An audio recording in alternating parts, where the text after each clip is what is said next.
Welcome to Please Excuse My OCD. My name is Tyler Falcoa, and I am here with my friend Sean, who runs ERP and Me on Instagram. He started this page recently to showcase the exposure response prevention therapy that he has been doing daily, almost daily, to showcase really what goes into dealing with OCD, panic disorder, and agoraphobia.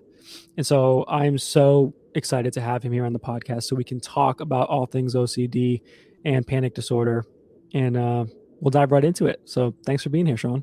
Thanks for having me, Tyler. Nice to meet you personally, face to face. Yeah, absolutely. Disclaimer, we are not mental health professionals.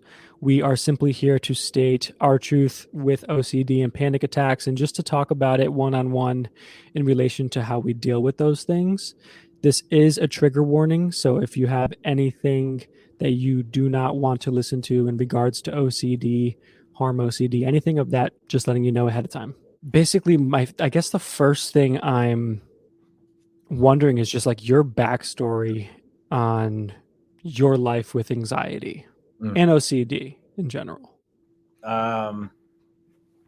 Yeah, I mean, looking back now, knowing that I have OCD, it's very obvious. I grew up Irish Catholic. I remember being 7 and, that obsessive cycle and reassurance seeking. And my dad still jokes about it, having to answer tough questions with a little kid and me asking, if Jesus Christ can talk to me, why can't the devil? And if he's really creative, how could I possibly discern, but in 7-year-old language, how could I not? Yes.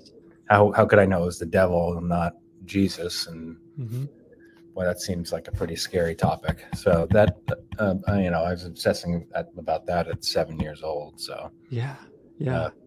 It's been a while. It's been my whole life, I suppose, with OCD, in preteens, sexual orientation, wondering if I was gay. And, I think where people can relate but also get confused is most OCD things are normal to an extent. And I think I'm certainly no therapist, but I think the, qualifier is, to be clinical, does it take over an hour or more of your day, right? So I'm sure most people have worried about their sexuality, but I mean, I obsessed about it for months. Just the difference. And because there's really you can't take a test and you can't take a blood test that's like, oh, you're straight or you're gay, or you know what I mean? There's no straight answer to that, I feel. Right. So it didn't matter, it's just kind of ego dystonic, right? I think I'm a straight Catholic. I like being a straight guy, and nothing against gay people, but that's just who I think I am. But how do I know that's who I am? Which is where the OCD takes over. And it's like, how can you be certain? You think Tyler's kind of cute. It's like, well, right. Right. Well, that's the thing. It's like, that's the thing is that you said it. There's no certainty with those kind of thoughts. Just like you said, like right off the bat with Jesus, and oh well, if you say Jesus can talk to me and talk through my heart, it's like, well, how do I know it's not the devil in disguise? And to be asking questions like that at 7, I mean, I can totally relate because I grew up the same way. I was always questioning my Catholic upbringing too. And I was like, well, wait, that doesn't make sense because this can happen. And so if you're OCD, you start going down this path, or you having those tendencies to every answer you get is preparing you for another question. Sure. So just to go back to that, do you think that you're growing up and having these different milestones of sexuality, OCD, and things like that, at this point you didn't realize that was OCD? No, not at all. In fact, my dad would just say things like, yeah, that's normal. Or maybe it is the devil. Like he accidentally did a lot of the right things. By not giving you that reassurance. Yeah, by making a joke about it, or by not giving you reassurance. I'd seen a couple therapists along the way. So I had my first panic attack at 16 on the plane, on the runway in Boston, Bry. Sitting on the runway, headed to England. Wow. So I had the depersonalization, the plane felt like it shrunk. I had no idea what was wrong with me. Mm-hmm. My dad, in his wisdom, acted as if it wasn't a big deal. Mm-hmm. And that really persisted most of that vacation, just because, then you're extremely tired because, what is that called? You got jet lag. Yep. Yep. Then I got back and I had a couple more panic attacks, and my mom took me to the doctor. And I think that's probably, I don't think that doctor was acting in any sort of malicious way. Mm-hmm. But as a 16-year-old kid, I was prescribed, I think it was Zoloft first, and also Klonopin. The Yep. prescription was 1 milligram in the morning and 1 milligram at night. Thankfully, I never took it like that. But really, I think what I heard was, hey, these feelings aren't normal, and they should go away. And here's medication to make you feel what a normal person feels like. Mm-hmm. So I think that really set the stage for panic disorder and OCD surrounding panic. Right. Because now you're afraid to have the feeling. Because you're not supposed to. Right.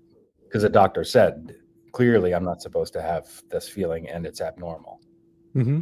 And I didn't know until 33 that, sincerely, I didn't know that people felt emotions physically till I was like 33. Wow. So like all that time you're thinking the physical emotions are separate from the mental. Yeah, or they just don't exist. Oh wow. Okay. That's really interesting. The thing that the aha moment for me was my stepdad, who I love very much, but he can best be described as sort of like a background character in a sitcom. Like he's just got no depth to him. I was saying how I hate traffic, and he's like, I hate traffic too. And I was like, what do you mean you hate traffic? And because now I'm thinking like, all right, I've gotten a proper therapist. And he's like, well, I hate it. It's like, well, in order to hate something, you must have like a feeling. He's like, yeah, I get a frog in my throat. I was like, oh, you gotta be fucking kidding me. Mm-hmm. It's like the thing that I'm so worried about my throat closing is actually a really normal sensation. The difference is Dale, my stepdad, goes, oh, this, he doesn't think about it much, but, it's, oh, this is my traffic feeling. Yeah. Where I'm like, this feeling can't be here. It shouldn't be here. It's indicative of something bad and needs to go away. Yep. Or butterflies in your stomach, just the fact that feelings actually have physiological component. I really didn't know till I was in my 30s, which is weird. Wow. Once you got hit with the realization that these physical things are existent, did that open a door for you to label it and move in a different way? Because when you don't know something's wrong or something's happening to you, it can almost make it worse in a way. Mm-hmm. The suicidality piece, again, not being suicidal, but being worried I'd commit suicide, got me back into therapy in my early 30s, around 33. Mm-hmm. And within 15 minutes, that doctor was incredible. He said, you don't have panic disorder or agoraphobia or general anxiety disorder, you have OCD. And so we talked a lot about that. And then I was talking to my stepdad. So I already, I was starting to, it was all coming together slowly. It wasn't like this, it was an aha moment, but it wasn't a shift in behavior, because the behavior had been such a foundation of avoidance behavior over, call it 16, 18 years, that it wasn't like, oh, this is a relief. I get it. Now I can be normal. So I'd seen a couple of therapists. I'd been misdiagnosed, I believe, with general anxiety disorder and panic disorder, although I think all of these things are a big gumbo. But I think the prominent condition is probably OCD. So this is at 33. You basically got formally diagnosed at 33. And from, call it 20 to 27, I drank alcoholically and intermediately and saw different therapists interspersed in that time. But I mean, the medication wasn't working, probably because I was drinking. And it's something I think about a lot with OCD specifically is, I think it tends to get worse when you begin to have freedom in your own life. Like you can't really avoid and do a whole lot of compulsions when you're 10 years old and your parents say, get in the car, we're going to do this thing. Right. You know, you can have a fit, but my parents didn't put up with my fits very well. So, you know, Same. so they were, again, I think accidentally doing a lot of the right things by exposing me to what I didn't want to do. But as I got older, I could begin to avoid things that I didn't want to do, which became a problem. And a lot of that was through drinking. I was avoiding feelings through drinking. Right. So I was going to ask you what kind of things. So drinking to avoid the feeling. Were there like other physical compulsions you were doing, or feelings that you were avoiding throughout that time? Yeah, I mean, just feelings in general. Again, I think I had the learned experience from being told by a doctor with a PhD that, you know, feelings aren't normal, right?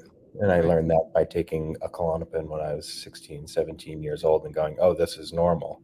And if you've ever taken a benzo, it's pretty emotionless. Alcohol does a great job of diminishing the fear, but increasing the fun. So it was better than the benzo. Gotcha. Interesting. That's interesting that you say that, because I know lorazepam kind of gives me that same. I guess lorazepam would be kind of the same thing as a benzo. You know, it is a benzo, yeah. Oh, it's okay. It's the same thing. It just completely knocks me off my feet when I'm like in a really bad place. And I guess because I've being in my 20s and starting to take lorazepam, I was scared that I was going to be dependent on it because I was so scared all the time. I was like, "Oh, give me one of those then. I've never done this before." When you come out of that, you said you were drinking from till 27 alcoholically. When you came out of that, I'm sure that was hard to come out of that and then have to realize that you still have all this shit still there that you need to deal with. What's the next step? Because you said you got diagnosed at 33 after you stopped drinking. What was that like for you until you started to get help? It was kind of fine. Yeah. This is where a label can, I don't know, maybe can be not helpful.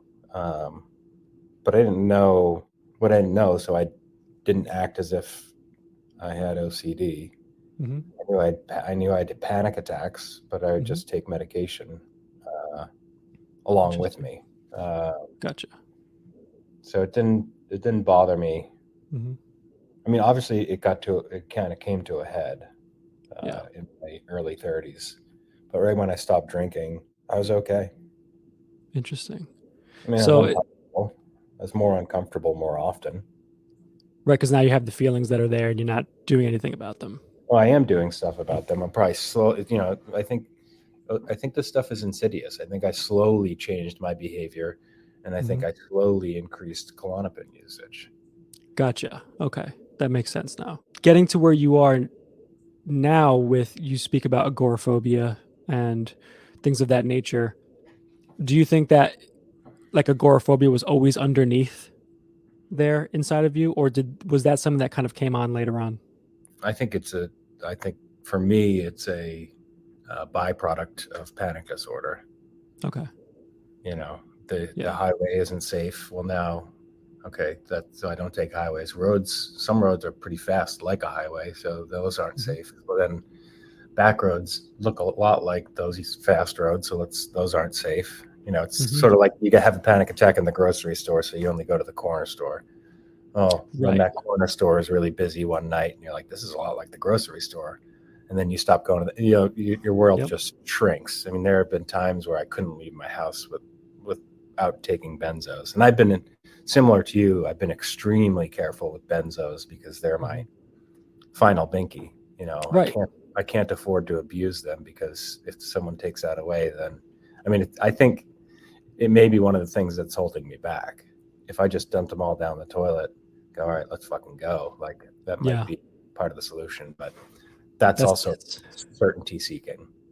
Well, that's also extremely hard, like a cold turkey.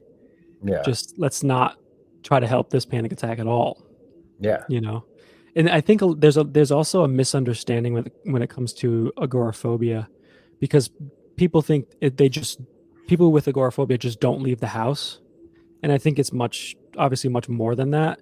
Yeah. Um, and, Yeah. and what is like? So, can you, for people who are listening who don't really know much about agoraphobia, can you go into depth a little bit about that?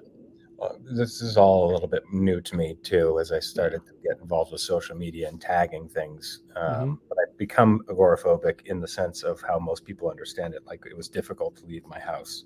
Mm-hmm. But I did recently look up the definition, and Mayo Clinic calls it, it's a type of anxiety disorder, involves fearing and avoiding places or situations that might cause panic and feelings of being trapped, helpless, or embarrassed.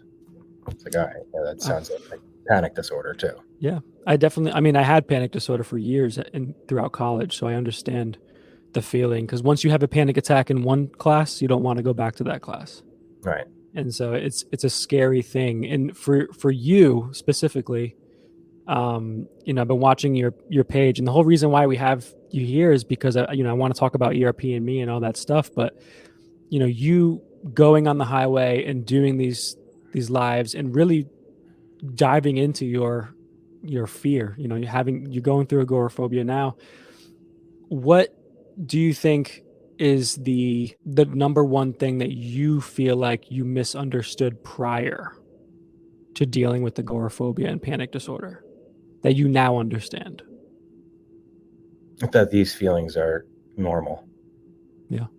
I think because of my behavior over the last 17 years, the feelings have become exaggerated Mm-hmm. and probably last longer and are a bit more acute. But I think feeling some level of panic. I mean, look, people pay to do this, right? People pay to bungee jump and to get these feelings. Like, Right. it's a Yeah. good. We actually have a sweet deal. Yeah. I mean, wow. I didn't think Free, about that. free adrenaline, right? Yeah. Wow. So So that's, yeah. just that it's normal to feel like you're going to die to some degree. The Yeah. difference is, again, I have acted as if the feeling that I'm going to die is much more likely than it is, where I think Mm-hmm. people might feel like they're going to die in situations, but then don't act as if that is true. So then it doesn't hold as much power. Right. Most people have been stuck on a roller coaster and been pretty uncomfortable for about 14 seconds, and Sure. then their logic kicks in. They don't try to escape the situation. And biggest thing I've learned is that these feelings aren't really that abnormal. I think the Mm-hmm. frequency in which they happen are abnormal, and mainly that's due to the way in which I've behaved over the last 2 decades. Right. And that's not something that you can really blame yourself for either, because you don't have the knowledge of it. I mean, even 10 years ago, I didn't have any of this knowledge, and I was going to therapy consistently. Right. George was the therapist that changed my life. I went into that first session saying, I'm worried I'm going to kill myself. Mm-hmm. And we talked about that.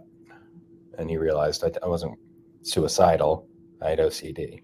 And my Mm-hmm. homework that day was to go home and write about how I would kill myself, when I would do it, what the services might look like, how, maybe my wife would wear to the funeral. Mm-hmm. It's not something you tell somebody with depression to go No. do. Right. Right. So that's, so George passed under a year of Yes. me seeing him. He had cancer, and that was Sorry to the hear big that. one. But so now when I'm seeing therapists, I'll date like 5 or 6 at a time, and I have Mm-hmm. some pretty canned questions. Hey, if Mm-hmm. I came to you and you identified I had OCD or on suicide, would you have me go do this exercise? Mm-hmm. And if their response is, absolutely not, I'll usually press them and ask why. And it's usually because it's liability to it's a liability. And Right. in my head, well, that's in service of your company and not in service of your client. Mm-hmm. Fair enough. Maybe the guy knew he had cancer and he's like, oh, who gives a shit if he does actually kill himself? I'm dead anyway. There's going to be no. I mean, nobody knows. But But I will say I was given that same advice because I dealt with harm OCD as well. And I was given that same advice by somebody who had dealt with OCD and agoraphobia. And he said, you're afraid of these feelings, and that's why they have such a strong hold on you. He goes, you're not going to kill yourself. The reason why you're anxious is because you don't want to do it. So like I got the same advice. There's very few, there's a couple different, I'm going to butcher this, but like the medical, the mental health and the medical health and a bunch of different associations all agree that ERP is the gold standard for treatment. And that's pretty rare in the mental health field, that you get all of these people agreeing. And it's like, still we're going 15, 17 years of being misdiagnosed or not getting the proper treatment. It's just fucking insane. It's like, this has been around since the 80s. Yeah. That's a side. I still don't know too much about that side of things. I can only speak from my experience of, going to therapy and talking to people who've really had a lot of the same stories of, I've been misdiagnosed for 10 years and I just now I'm starting to get treatment. I feel like personally social media is changing that to a great degree by seeing the amount of people who are talking about OCD. And I know you and I had talked about this, a little bit prior, but it still seems like there's a lack of males coming to the forefront and talking about their experience with OCD, which is, I'm so stoked that you and I get to sit here and talk about it as just two guys talking about OCD and being vulnerable about it. You saw a page in your head for ERP and me, and you wanted to see a page like that you did not find. Right. Yeah. I would just say, to your point about, all this stuff being available on Instagram or whatever. I mean, it's going to have the same problems as, just call it the 80-20 rule. I forget what that principle is. You're going to have 80% of the bullshit not be super effective, and 20% of it is. If you line up 100 therapists, 20 of them are going to be a lot better than the other 80. So just because it's content about, I'm glad that there is content about this mental health, but I found that there was a lot of misleading content, and I'm certainly, I would almost call myself an expert, but that'd be pretty ego of me. I think I can see. Here's the thing: I can see when things are wrong for me. I have to talk. I try to always talk about from my perspective. So that's one thing that aggravates me when I see on Instagram when they blanket statement, "This is what you should do." Right. I learned in AA, what gets me drunk might not get you drunk, and what keeps me sober might not keep you sober. Right. So I just try to really keep it from talking from my experience. I'm not offering blanket statements as this is what you should do. And if I say that by accident in some of my stuff, I probably do, but I don't mean it that way. This is what's working for me. This is what I've seen work for me. So yeah, I mean, I'm a little jaded on the entire social media community specific to OCD. I get real aggravated, and I'm an entrepreneur, so I go back and forth on this, but people that have come to the other side or pretend to have come to the other side of OCD that are then selling classes or some other bullshit about how they got better bothers me. One, because if they've really gone through the OCD struggles, they know it's probably taken them at least a decade to find proper help, which probably came with a whole fucking ton of costs. Sure.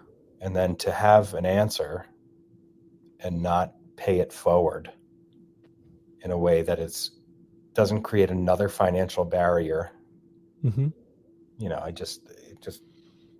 bothers me. And I get, look, again, it's I'm not right and I'm not wrong. I'm probably somewhere in the middle, and it's your perspective. It's just what I'm seeing. And it's like, all right, also, shouldn't these people though be compensated for their time and effort that they're putting in here?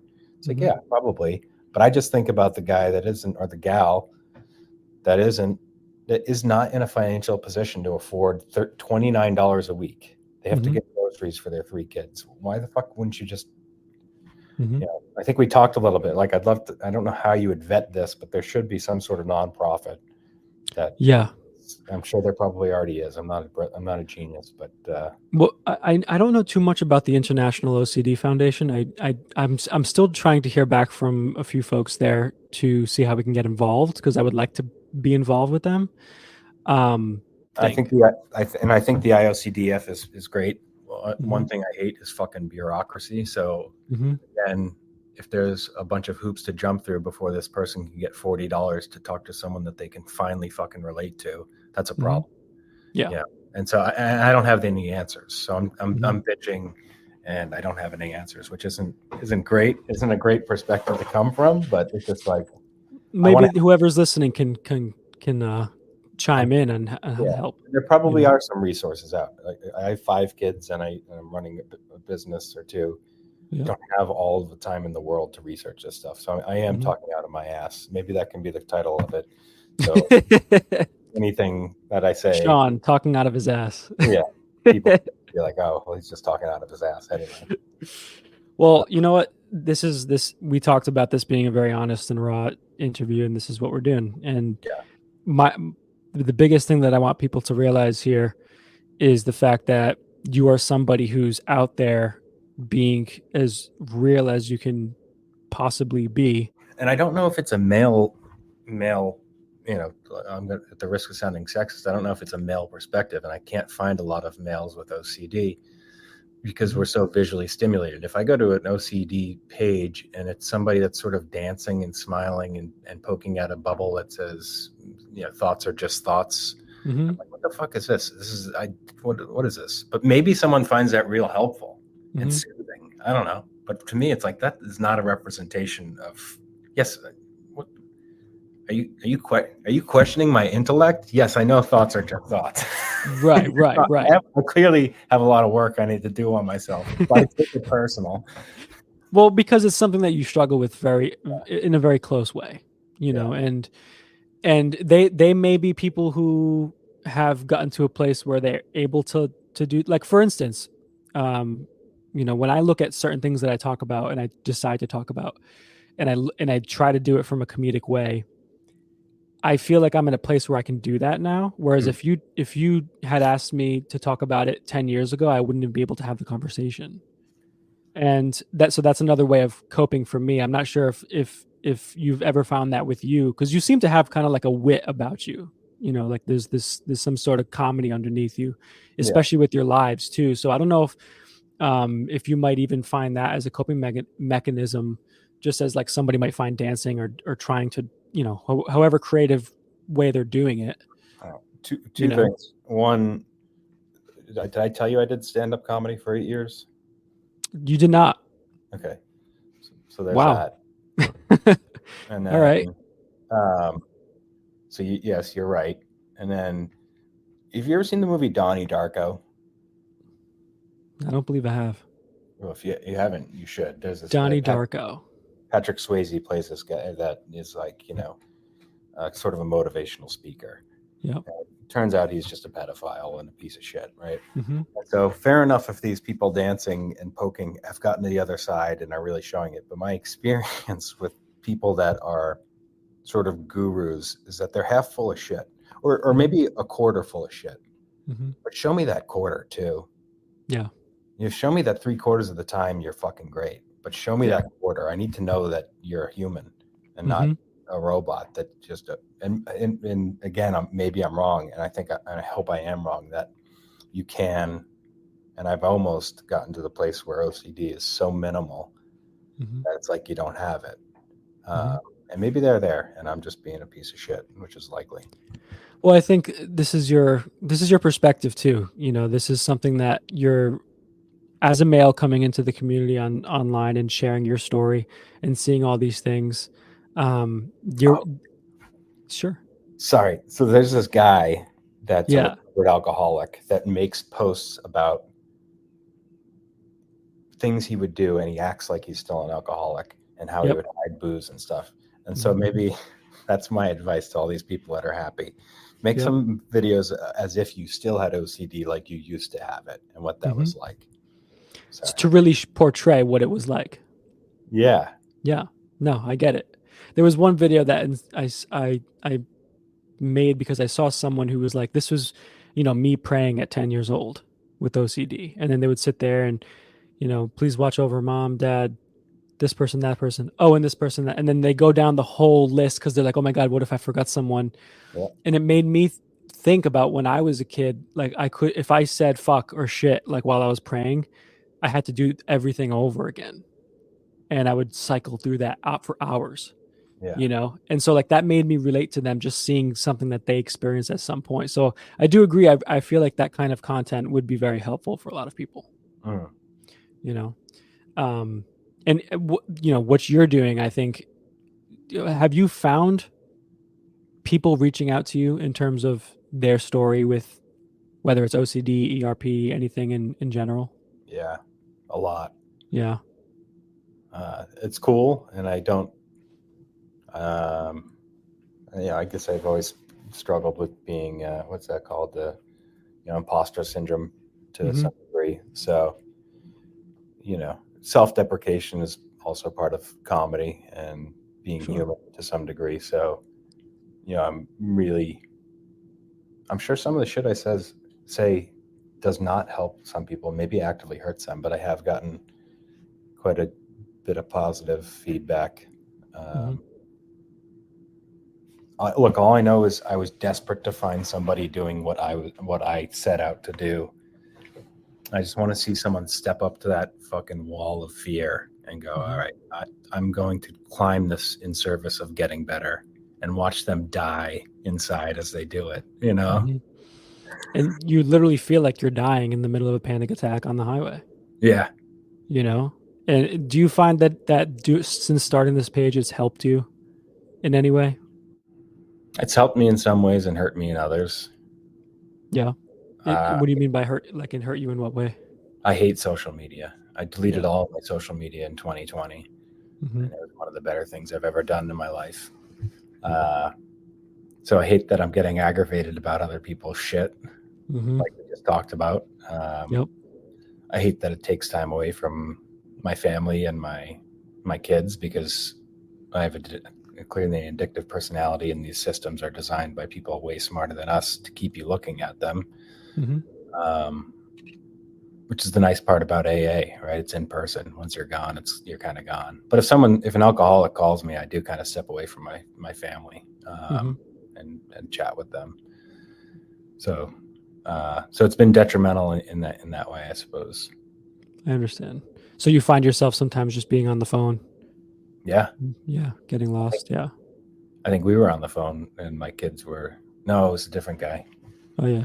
It was a different guy. No. I was supposed to be watching the kids. Yeah.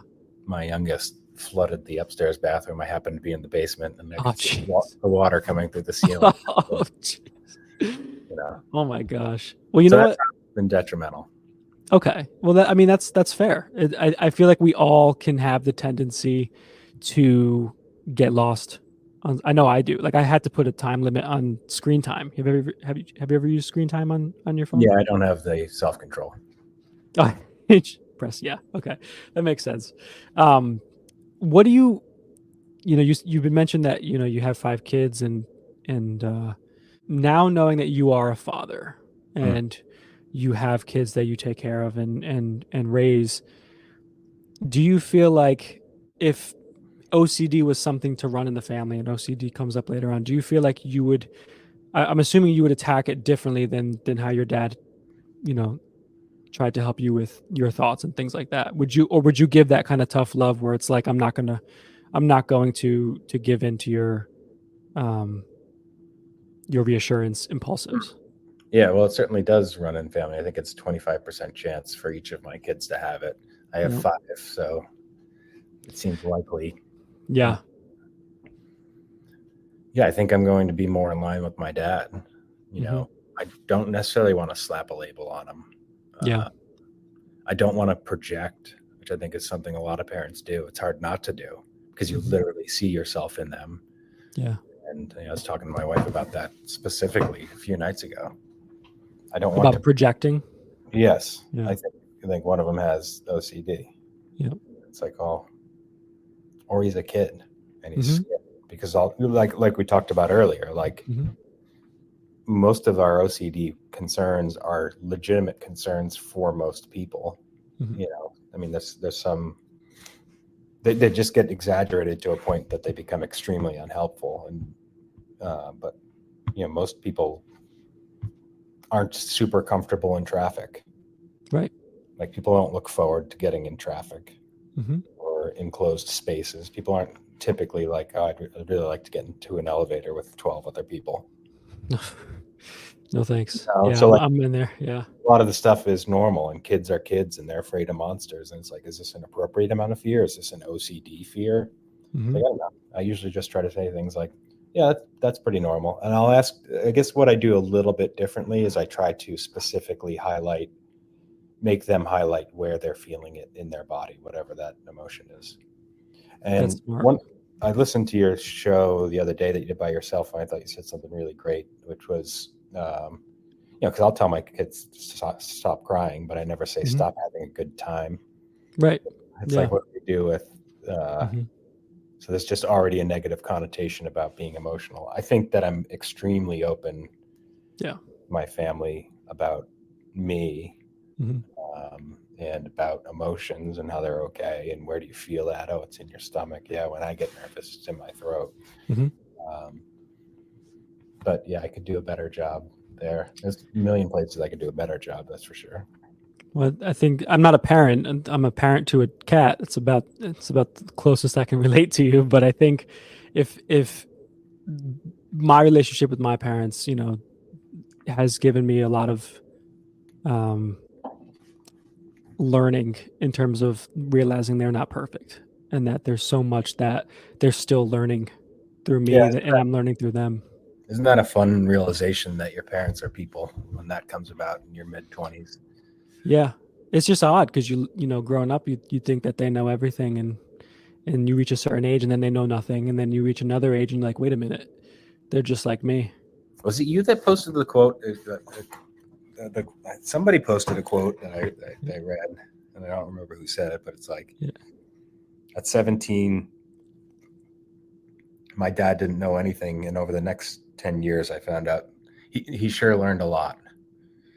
No, I didn't post that, but that's incredible. When you're 17, they don't know fucking anything. Yeah. Then you get older, you're like, oh shit, they kind of know a lot, but they're fucked up people. They're just people. And Right. They're my people. upbringing was tough. My mom was an alcoholic. My dad was pretty strict. I think I had some trauma in there with the alcoholism. But they did better than their parents. I think that's every parent's goal. How do I not be as bad as my parents were? It doesn't mean you're even close to perfect. Sure.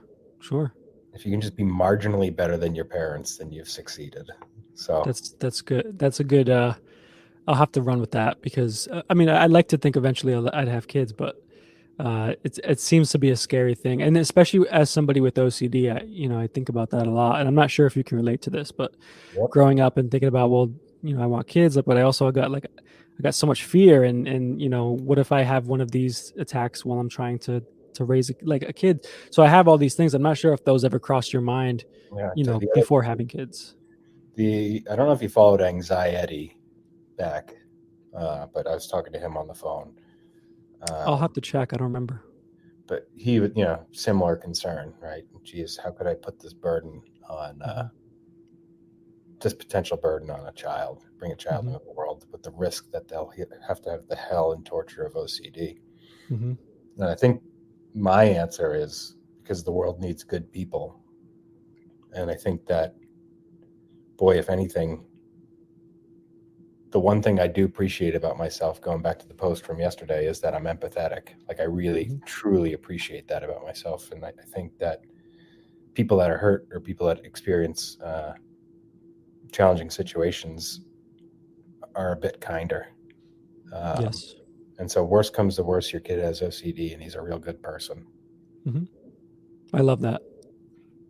There was somebody the other day, actually last week, I talked to Ali Garza, and she's experienced her own OCD for 15 years undiagnosed, and she ended up going into helping others, with an OCD program. She had said that, with her harm OCD, she was labeled as dangerous, and because they didn't understand it. And we were talking, and it's like, people with OCD are probably some of the least dangerous people you'll ever meet, and they have the biggest hearts that you'll ever find, because they are so aware of a lot of different things that other people are not.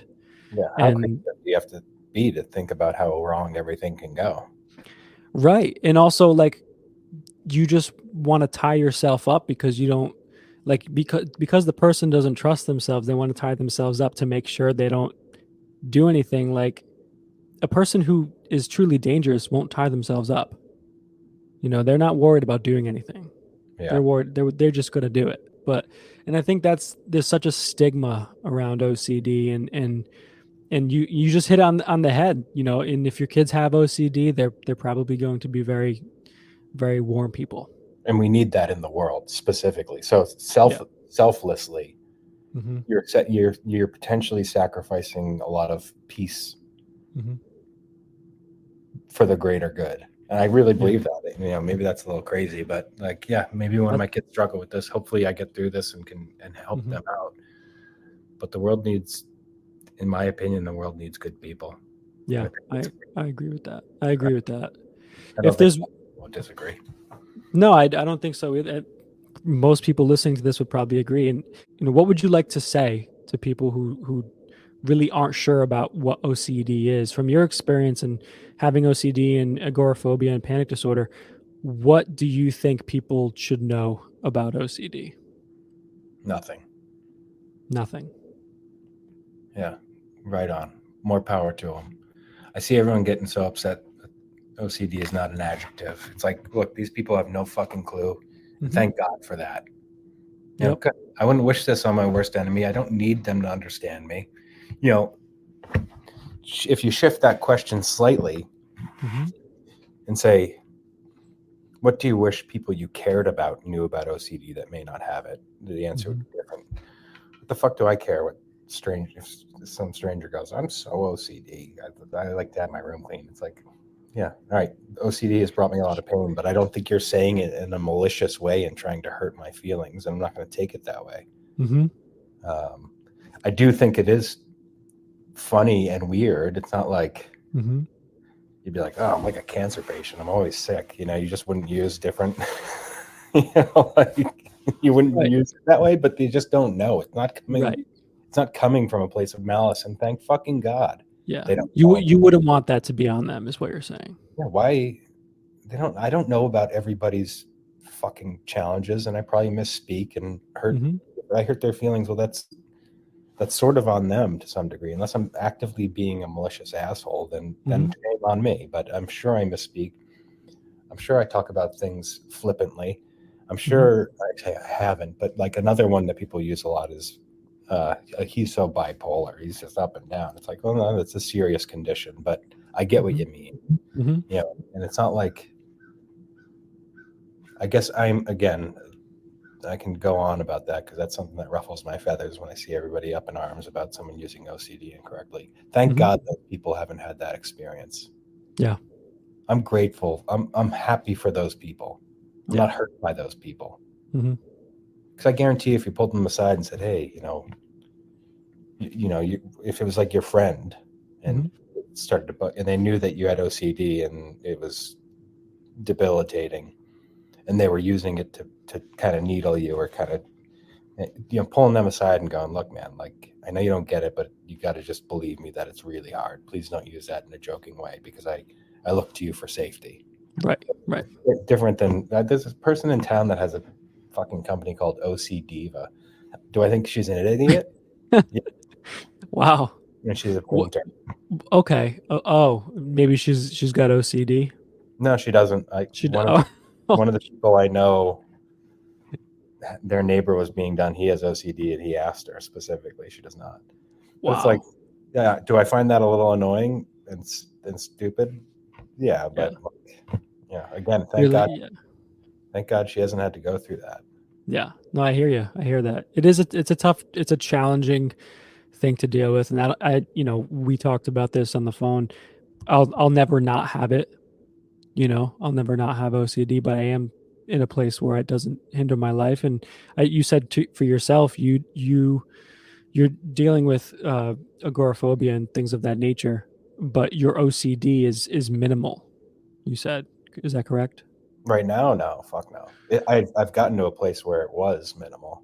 Okay, but even getting to that place, you know that you can still live a quality life Oh yeah. with a Well, minimal OCD. sure. It's like you'll never get rid of sadness. Yeah, yeah, Yeah, all right. Yeah, fair.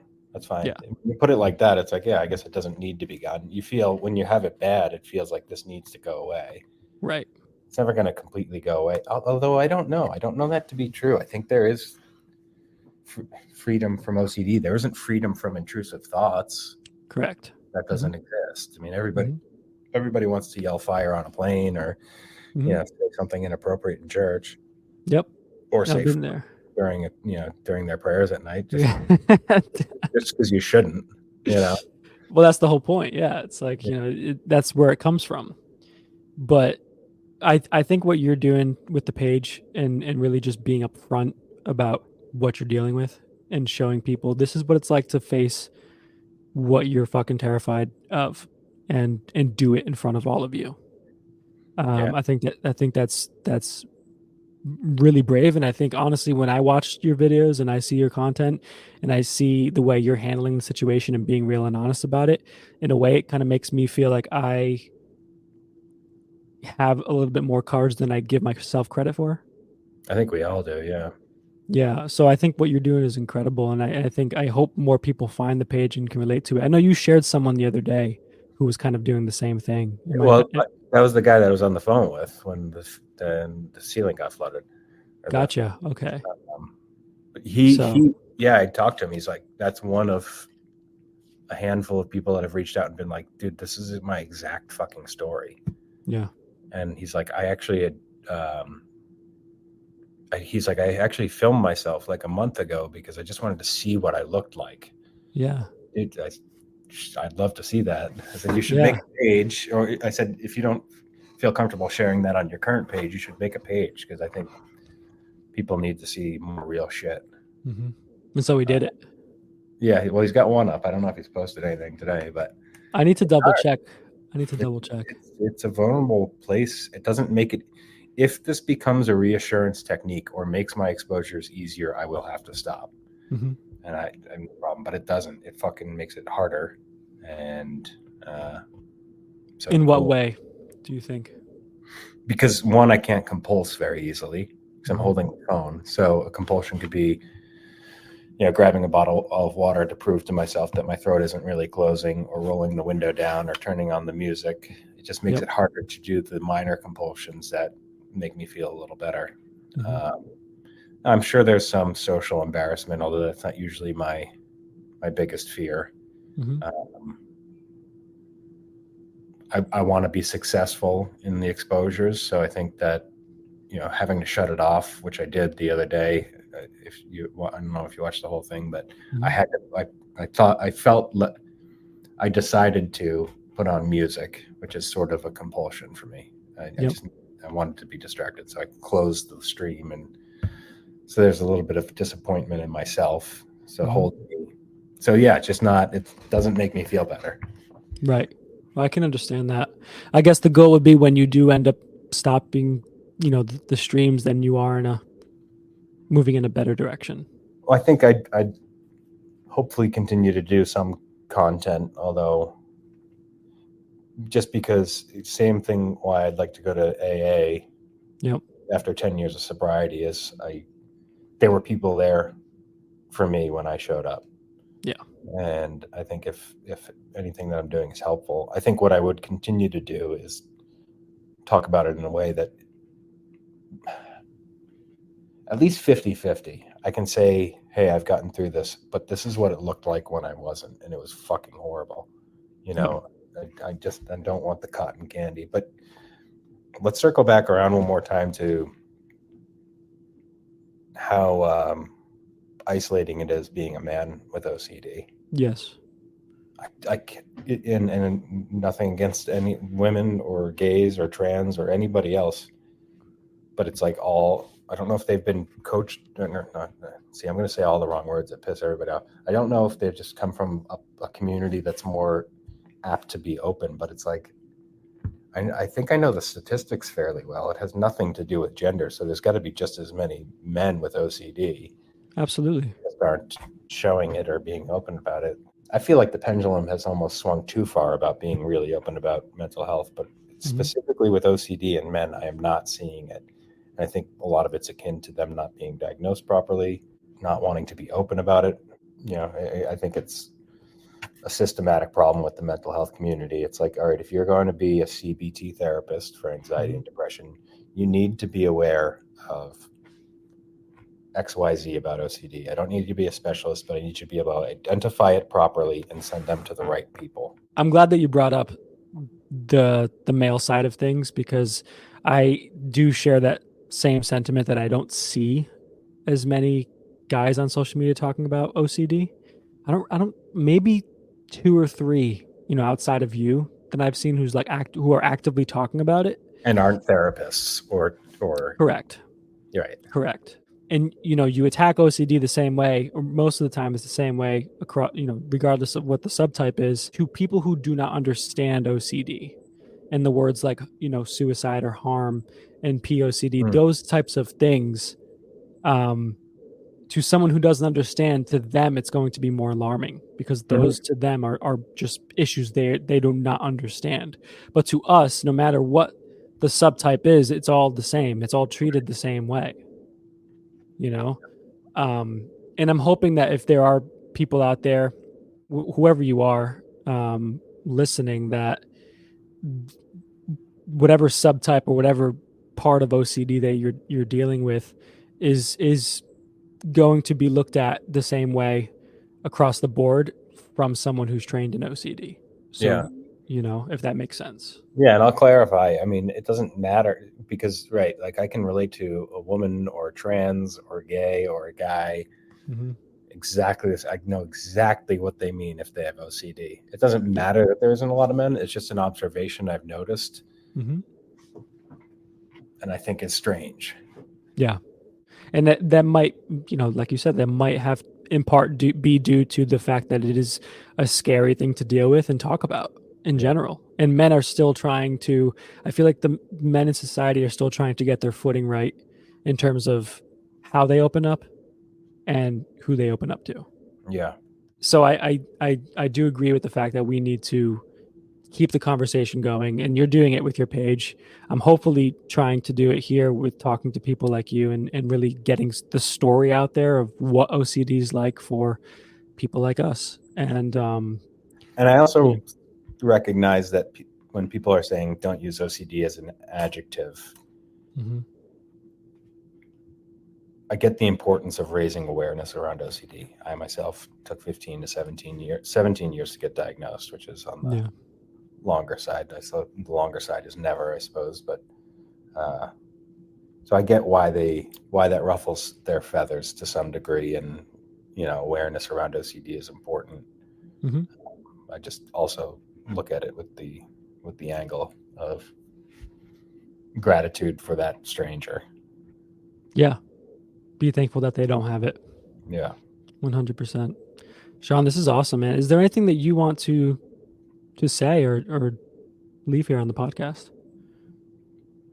I mean, we could literally talk for 4 hours. We could talk about meditation. We could talk about